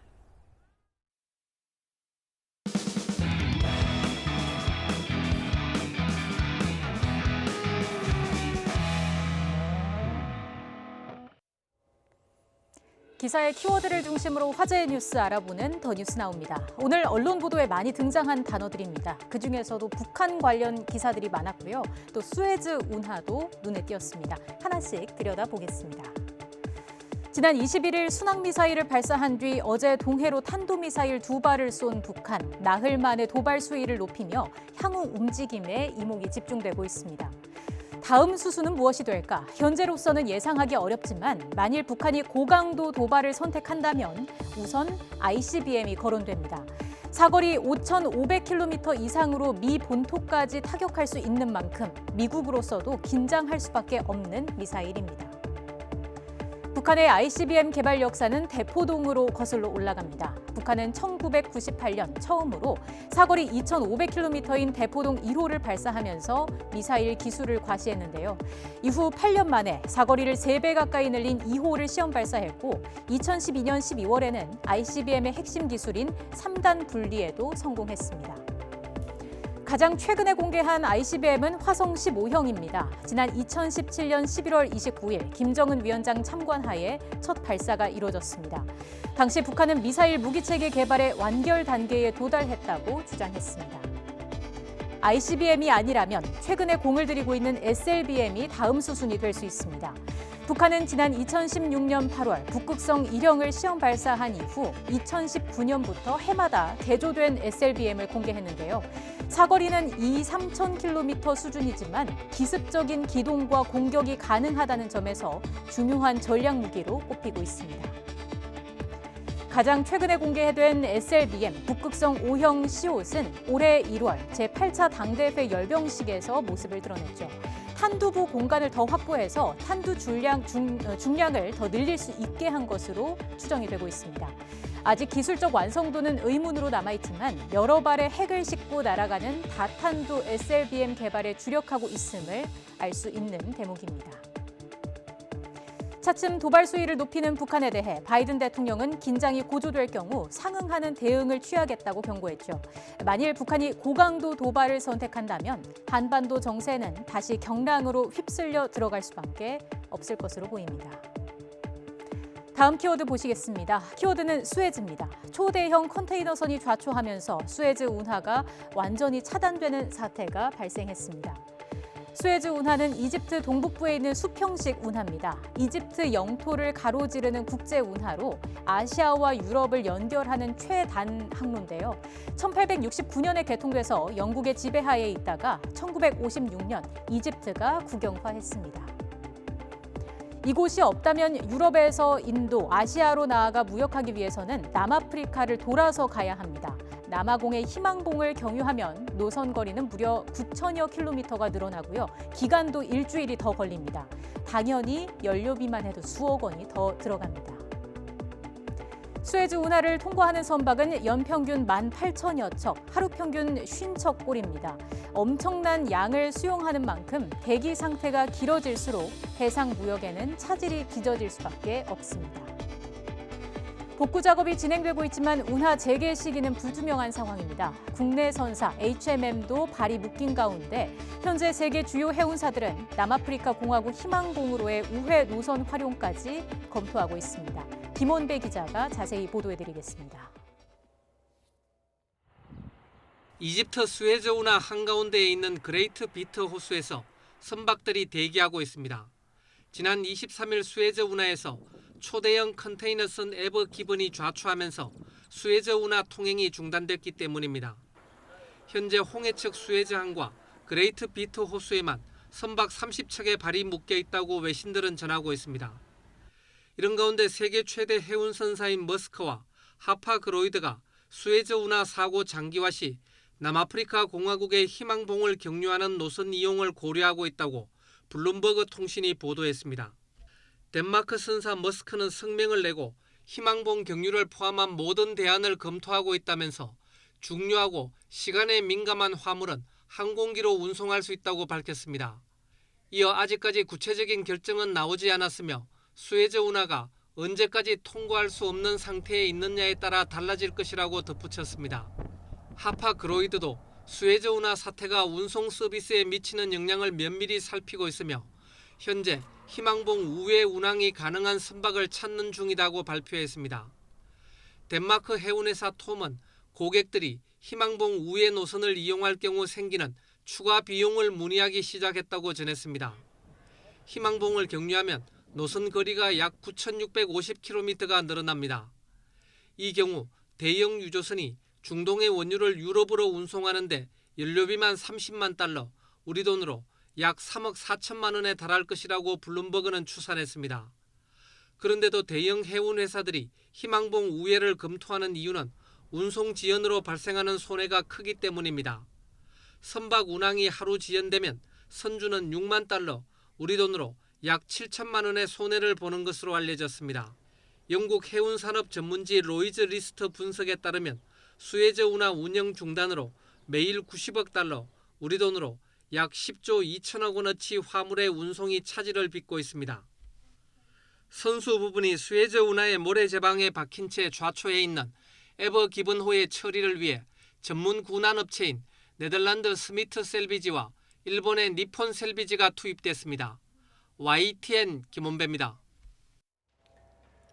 숨진 구미 여자 어린이와 행방불명된 어린이는 산부인과 의원에서 바꿔치기 된 것으로 밝혀졌습니다. 아이를 바꾼 시기와 장소가 확인됨에 따라 경찰 수사가 탄력을 받을 것으로 보입니다.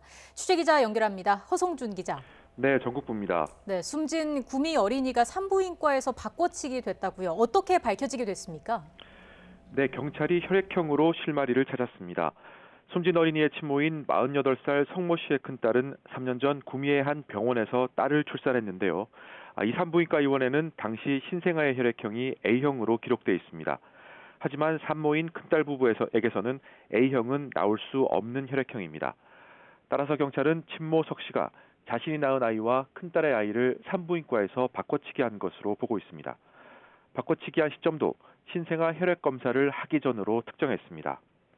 앞서 경찰은 석 씨가 3년 전 출산을 앞두고 개인용 컴퓨터로 셀프 출산과 출산 준비를 검색한 사실을 디지털 포렌식을 통해 밝혀냈습니다.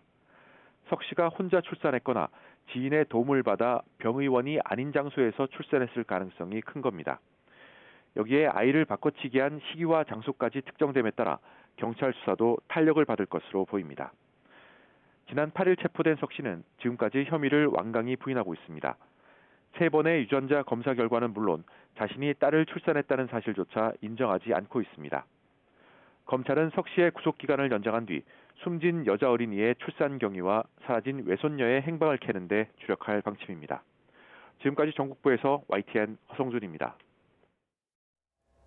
이재용 삼성전자 부회장의 프로포폴 불법 투약 의혹 사건에 대한 검찰 수사심의위원회가 잠시 뒤에 열립니다. 외부 전문가들이 모여서 이 부회장 사건의 수사 계속 여부와 기소 여부 등을 심의할 예정입니다. 취재기자 연결합니다. 박석영 기자. 네, 대검찰청입니다. 네, 앞서 검찰 시민위원회에서 수사심의위를 열기로 의결했는데 회의가 잠시 뒤에 열린다고요. 네, 이재용 삼성전자 부회장의 프로포폴 불법 투약 의혹 사건을 심의할 검찰수사심의위원회가 잠시 뒤에 대검찰청에서 열립니다. 오후 들어 심의위원들과 이재용 부회장 측 대리인이 대검찰청으로 들어가는 모습이 취재진에게 포착되기도 했습니다. 서울중앙지검 검찰시민위원회가 부의심의위원회를 열어 사건을 수사심의위에 올리기로 한 지 보름 만입니다. 앞서 검찰은 지난해 1월 국민권익위원회로부터 이 부회장이 한 성형외과에서 프로포폴을 상습 투약받았다는 제보와 함께 수사 의뢰를 받고 본격적으로 수사에 착수했습니다. 이 부회장 측은 합법적 처치 외에는 불법 투약을 한 적이 없다며 혐의를 줄곧 부인해왔는데요. 결국 이 부회장 측에서 수사심의위 소집을 신청했고 시민위원회는 지난 11일 수사심의위를 소집하기로 의결했습니다. 수사심의위는 국민적 의혹이 제기되거나 사회적 이목이 쏠린 사건에 대해 수사 계속 여부와 기소 여부 등을 심의하기 위한 제도입니다. 오늘 회의에 참석하는 현안 위원은 법조계와 학계, 언론계, 시민단체 등 각계 전문가 150명에서 250명으로 구성된 수사심의위원 명단 가운데 대검이 15명을 무작위로 추첨해 선정됐습니다. 위원장을 포함해 16명이고 이 부회장의 참석 의무는 없습니다. 위원들은 주임검사와 이 부회장 측이 오늘 제출할 의견서 등을 검토한 뒤 수사 계속 여부와 기소 여부 등을 판단해 결론 내릴 전망입니다. 일치된 의견이 나오지 않으면 위원장을 제외하고 출석위원 과반수의 찬성으로 의결합니다. 다만 검찰이 수사심의위 권고를 반드시 따라야 하는 건 아닙니다. 이 부회장은 지난해 경영권 불법 승계 의혹에서도 수사심의위를 신청해 수사 중단과 불기소 권고를 받아냈는데요. 검찰은 권고를 따르지 않고 이 부회장을 재판에 넘겼습니다. 그러나 당시에도 무리한 기소라는 비판이 계속 나왔던 만큼 오늘 권고가 검찰 수사에 영향을 미칠 수밖에 없어서 결과에 관심이 쏠리고 있습니다. 지금까지 대검찰청에서 YTN 박석영입니다. 최근 날씨가 풀리고 비수도권 지역의 거리 두기 단계가 완화되면서 음주운전도 덩달아 늘어날 우려가 커졌습니다. 특히 비수도권으로 이른바 술자리 원정을 떠났다가 만취 상태로 운전하는 꼼수를 잡기 위해서 경찰이 대대적인 고속도로 길목 단속에 나섰습니다. 차정윤 기자입니다. 음식점이 문을 닫은 밤 10시, 서울 시내 도로에 쏟아져 나온 차량을 상대로 경찰이 음주 단속을 벌입니다.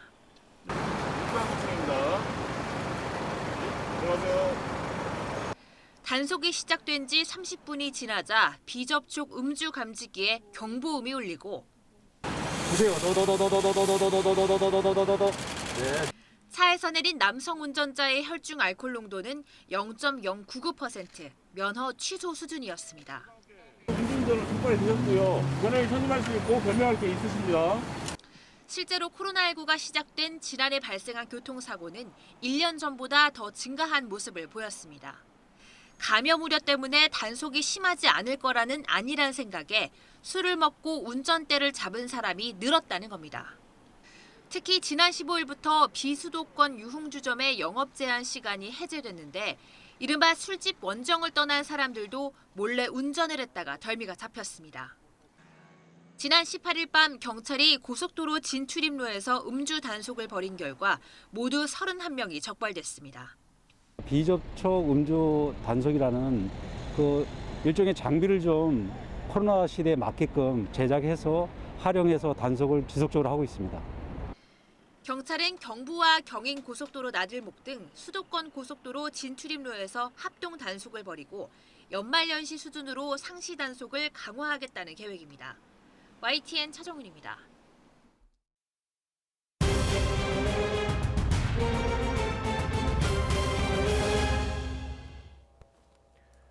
지난 1월부터 10주째 3,400명대 확진이 이어지고 있습니다. 이런 상황에서 현행 거리두기와 5인 사적 모임 금지도 2주 더 연장됐습니다. 정부는 방역 긴장도를 높이기 위해 일상 속 지켜야 하는 기본 방역 수칙을 기존 4개에서 7개로 강화했습니다.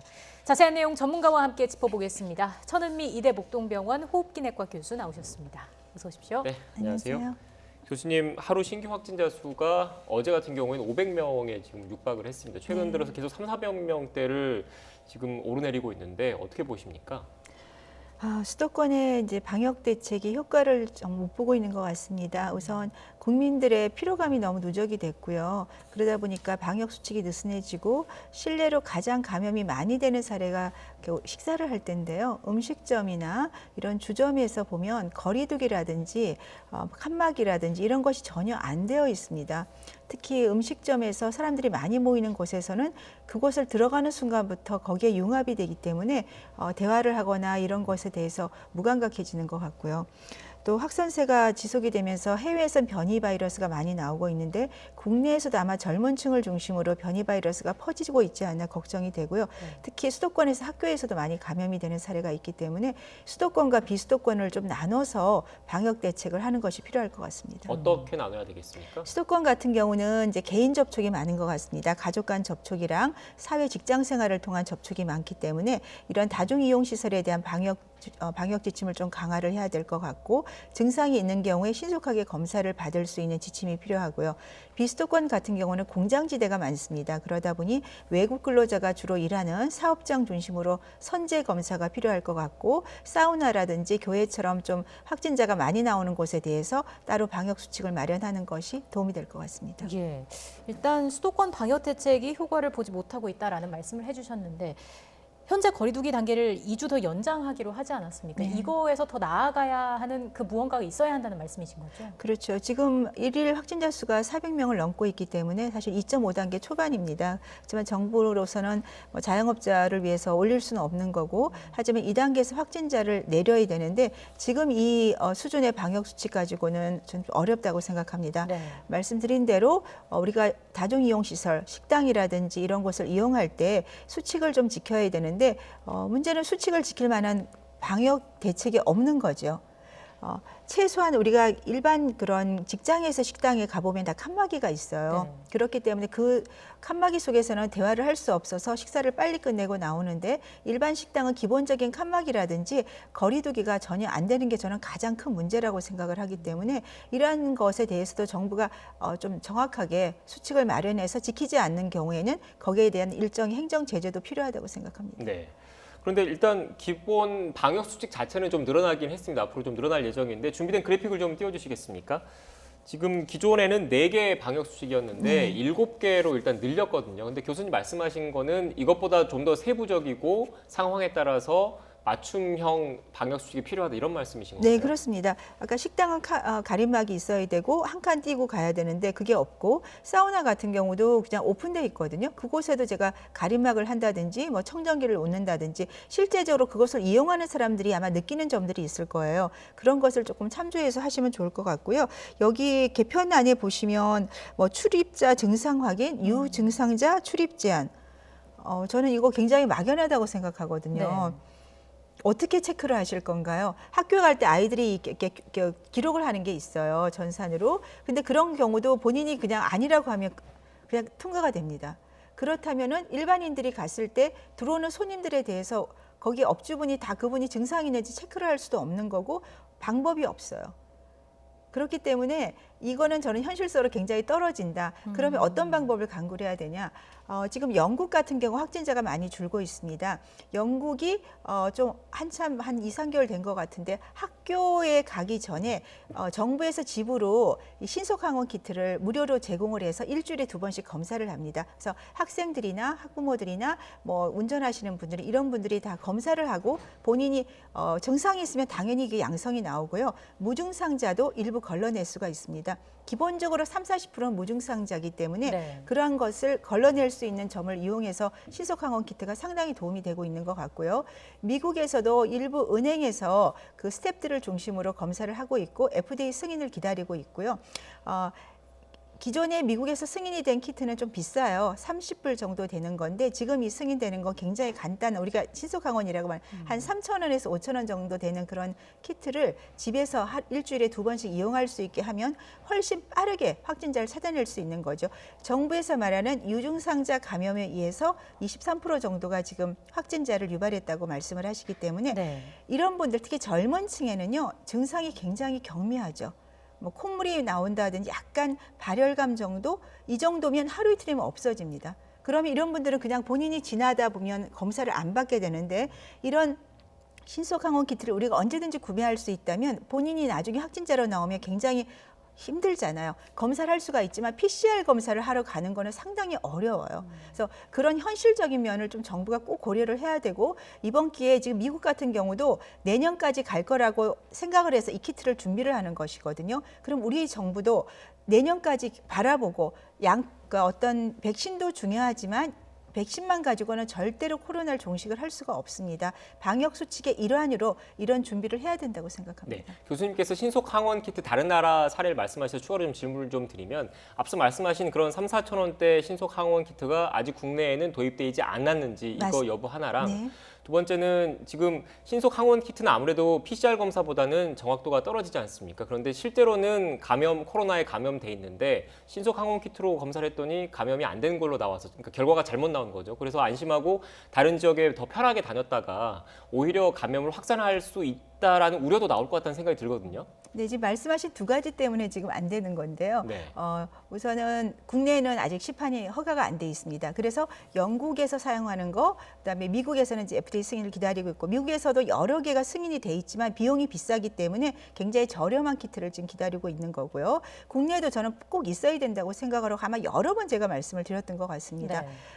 그리고 말씀하신 대로 검사를 했는데 음성이 나왔기 때문에 내가 음성이구나 생각하고 좀 더 자유롭게 돌아다닌다. 저는 그건 아니라고 생각합니다.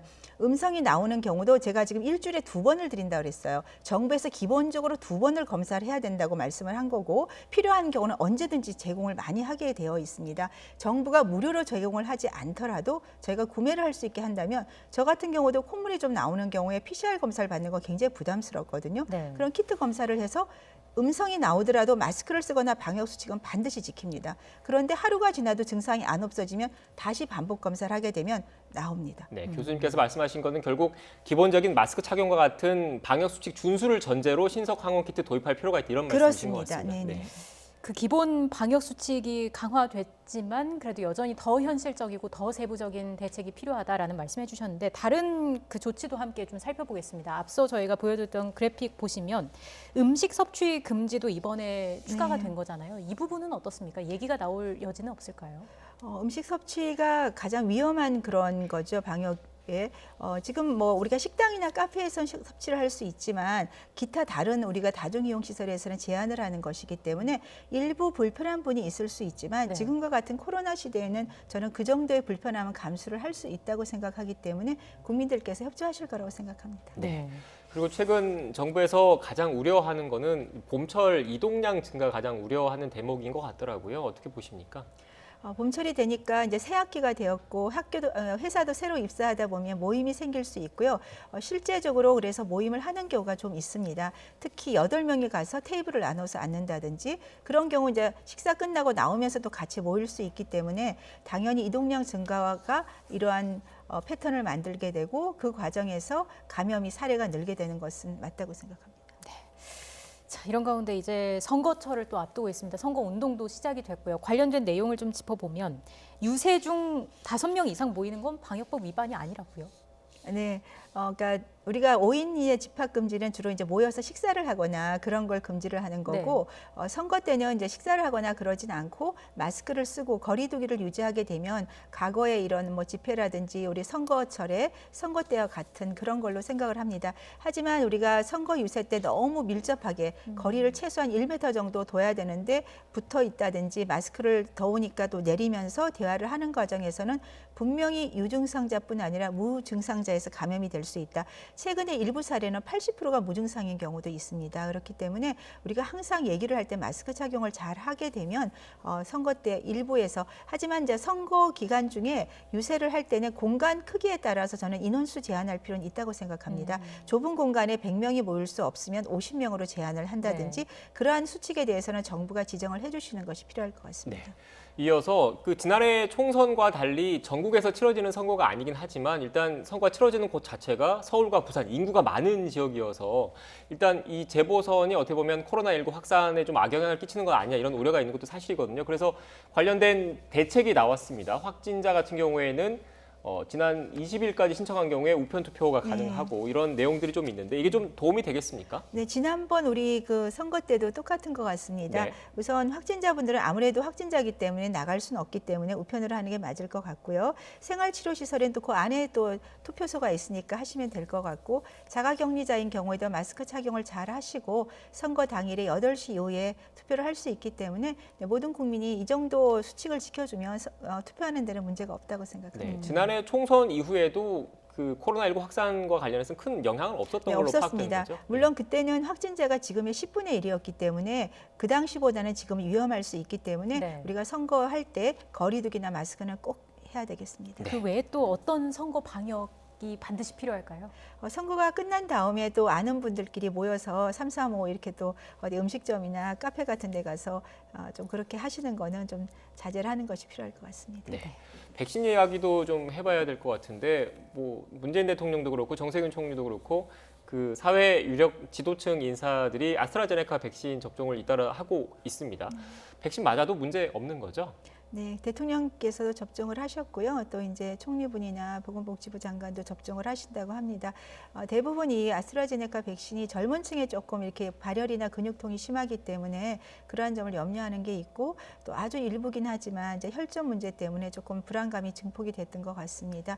네, 접종 시기에 가능하면 접종하시는 게 좋지만 과거에 본인들이 어떤 뭐 뇌 혈전이 있었다든지 그런 또 다른 문제, 아나필락시스 같은 게 있는 경우에는 조금 접종 시기나 그런 걸 고려해서 기다려보는 것도 방법이라고 생각합니다. 네, 이제 오는 4월부터 75세 이상에 대한 화이자 백신 접종도 시작이 되잖아요. 하지만 또 고령층인 만큼 아무래도 접종센터로 이동이 어려울 수도 있고 전국의 접종센터 수가 아직도 충분하지 않아서 준비가 미흡한 거 아니냐 이런 지적도 있는데 어떻게 보세요? 네, 75세 이상 분 중에는 사실은 거동이 불편한 분도 상당히 많습니다.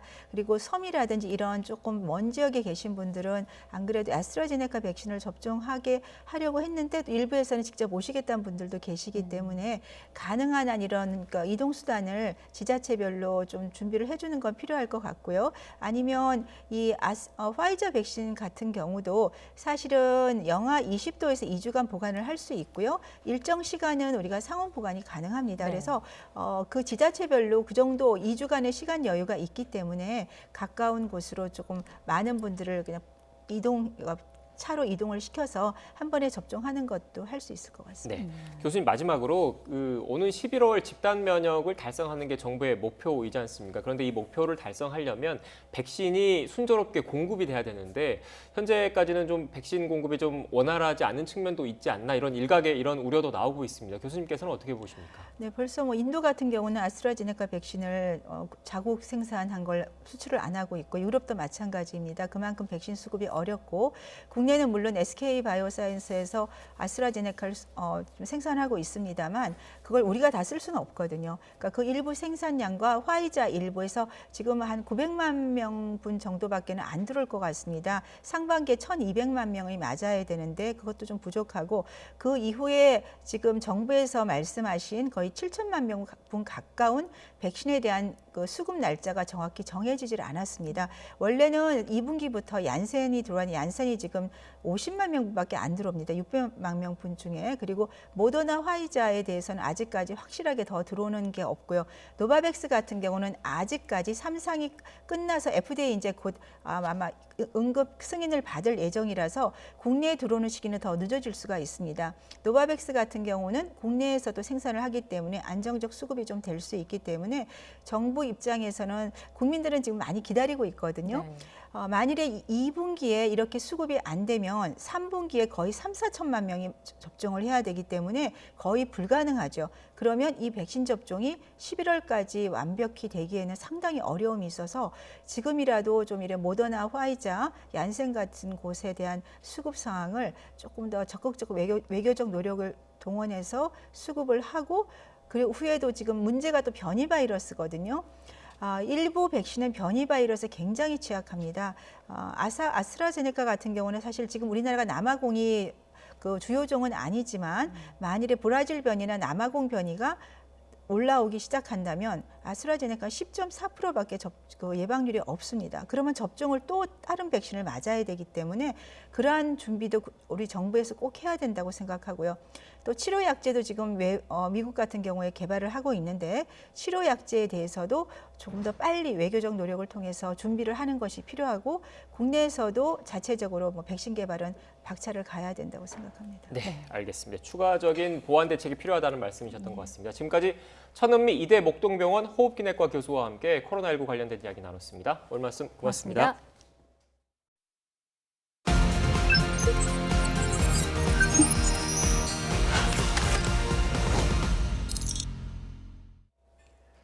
한밤중에 음식점 주인이 여성 종업원에게 흉기를 휘두르는 현장을 목격했다는 제보가 들어왔습니다. 종업원이 피를 흘리며 도망치고 있었는데 마침 새벽 배송을 하던 기사가 비명을 듣고 현장에 뛰어들어서 추가 범행을 막았습니다. 제보는 Y 신준명 기자입니다. 골목길에서 도망치는 여성을 한 남성이 쫓아갑니다. 이내 붙잡힌 여성 바닥에 쓰러집니다. 차를 타고 지나다 이를 목격한 운전자, 살려달라는 다급한 목소리에 바로 차를 세우고 경찰에 신고하면서 두 사람 사이로 뛰어듭니다. 처음에 도와달라고 말씀하시는 게 아니라 살려달라고 말씀을 하셨어요. 사람이 살려달라고 그러면은 일단 살려주는 게 도리잖아요. 사건이 발생한 건 새벽 1시 반쯤. 김포시 사우동에서 초밥집을 운영하는 40대 남성 A씨가 종업원 40대 여성 B씨에게 흉기를 휘둘렀습니다. 머리를 다친 B씨는 피를 흘리며 가게에서 뛰쳐나왔습니다. 이때 마침 새벽 배송 아르바이트를 하던 김학렬 씨가 이를 목격한 겁니다. 그리고 여성에게 달려드는 걸 막아서자 A씨는 폭행을 멈추고 초밥집으로 달아났습니다. 경찰 신고한 다음에 자꾸 이렇게 슬금슬금 도망가시길래 아저씨 어디 가세요? 일로 와보세요. 일로 와보세요. 하니까 자꾸 도망가기만 하고. 종업원 B씨는 병원으로 옮겨졌고 생명에는 지장이 없는 것으로 전해졌습니다. 신고를 받고 출동한 경찰은 A씨를 특수상해 혐의로 현행범 체포했습니다. 경찰 조사 결과 A씨는 자신이 운영하는 가게에서 B씨와 함께 술을 마시다 시비가 붙어 범행을 저지른 것으로 드러났습니다. 가해자와 피해자 모두 술에 많이 취한 상태였던 것으로 전해졌습니다. 경찰은 A씨에 대한 구속영장 신청을 검토하고 있습니다. YTN 신준명입니다. 일본군 위안부 피해자인 이용수 할머니가 국가인권위원회를 찾아서 위안부 문제를 국제사법재판소에 붙일 것을 거듭 요청했습니다. 이 할머니는 오늘 최영애 인권위원장과 면담을 하기 전 취재진과 만나 할머니들의 명예와 인권을 회복하기 위해 마지막으로 국제사법재판소까지 가서 문제를 밝히려고 한다고 말했습니다. 미국에서 배터리 분쟁 중인 SK이노베이션이 LG 측의 요구를 수용할 수 없다고 주장하며 공방전을 이어가고 있습니다. SK이노베이션 이명영 이사는 오늘 주주총회에서 미국에서 배터리 사업을 지속할 의미가 없거나 사업 경쟁력을 현격히 낮추는 수준의 경쟁사의 요구는 수용 불가능하다는 점을 다시 한번 밝힌다고 말했습니다. 홍남기 부총리 겸 기획재정부 장관은 오늘 아침 열린 부동산 시장 점검 관계장관 회의에서 마지막 논의와 당정 협의를 거쳐 이달 안까지 관련 대책을 발표하겠다고 말했습니다. 이와 함께 주택 공급 대책 역시 흔들림 없이 추진하겠다며 다음 주 제2차 공공재개발 후보지 선정 결과와 도심 사업 후보지를 발표하겠다고 설명했습니다. 관련 발언 직접 들어보겠습니다. 부동산 시장에서도 가격 상승폭이 조금씩 줄어드는 흐름을 지속하는 가운데 최근에는 매도 매물이 증가하고 강남 등 선호 입지를 중심으로 전세가 하락세가 나타나는 등 긍정적인 신호가 포착되고 있습니다. LH 사태가 부동산 시장에 부정적 영향을 끼칠 것이라는 예상도 있었으나 불확실성이 확대되지 않은 점에 대하여 다행스럽게 생각합니다. 정부는 부동산 시장 동향을 보다 면밀히 점검하며 부동산 정책을 좌고우면 없이 일관성 있게 추진해 나갈 것입니다. 어제 0대3 패배로 끝난 한일전은 코로나 이후 일본에서 열린 국제 경기 가운데 가장 많은 사람들이 지켜봤습니다. 주최 측은 함성 대신 박수로 응원을 유도하는 등 다양한 방역 대책을 시행했지만 관객들은 올림픽에 대한 불안한 시선을 감추지 못했습니다. 도쿄 이경화 특파원이 전해왔습니다. 박수와 북소리가 이어지는 관중석. 그래도 결정적 순간 터져나오는 함성은 막을 수 없습니다. 코로나19로 한국에서 응원단이 올 수 없는 상황 속에 동포들은 대표팀에게 아낌없는 격려를 보냈습니다. 오늘 경기할 때 정말 코로나는 걸리지 않았으면 좋겠고 정말 그 안전한 시합했으면 좋겠습니다. 선수들이 그 연습 시작하기 전에 저희 쪽 와서 인사를 해줬거든요. 너무 반가웠고요. 이번 경기를 마련한 일본축구협회는 코로나19 방역 대책에 따라 앉은 자리 기준으로 사방을 모두 비우도록 했습니다. 하지만 현장에서 모여 앉은 사람들을 통제할 방법은 없었습니다.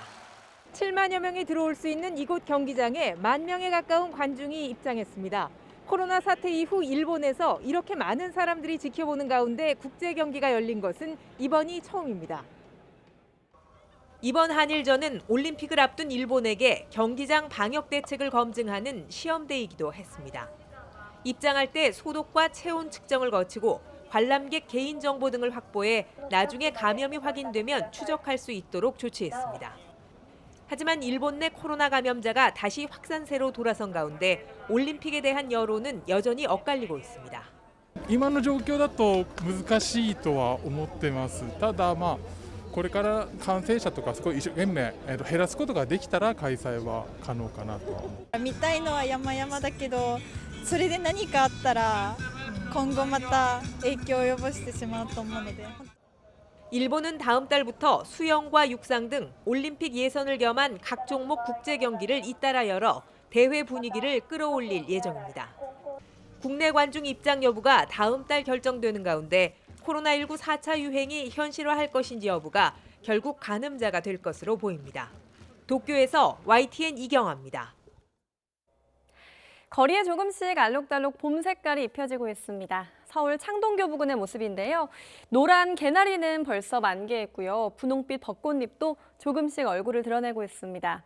다만 위로 하늘이 다소 뿌옇죠. 오늘도 미세먼지가 말썽입니다.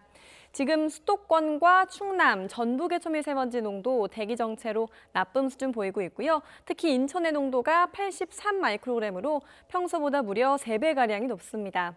다행히 미세먼지는 주말 동안 전국에 단비가 내리면서 해소가 되겠습니다. 건조함까지 해소시킬 것으로 보이는데요.